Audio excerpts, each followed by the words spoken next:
મારે મારા છોકરાનું નામકરણ કરાવવાનું છે અને મેં માનતા રાખી હતી કે ડિલિવરી ટાઈમે બાળકનો વજન વધારે હતો અને થોડુંક રિસ્ક હતું કે ડોક્ટરે કીધું હતું કે માં અથવા બાળકને બેમાંથી એકને જ બચાવી શકીએ.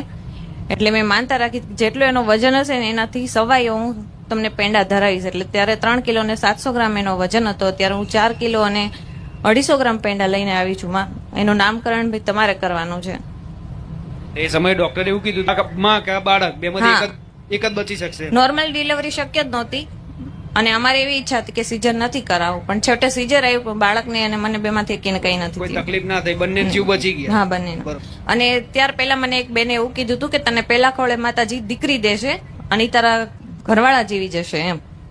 પછી માતાજીને મેં પ્રાર્થના, હું ત્યાર પહેલા અહીંયા આવી હતી ગયા ફેબ્રુઆરીમાં ગયા વર્ષે, ત્યારે મેં માતાજી પાસે પ્રાર્થના કરેલી હતી કે માતાજી જે સંતાન આપને એનું નિશાની સાથે મને આપજે એમ. તો માતાજીએ મને અત્યારે દીકરો આપ્યો છે અને એના 2 કાન અલગ અલગ છે, સેમ નથી.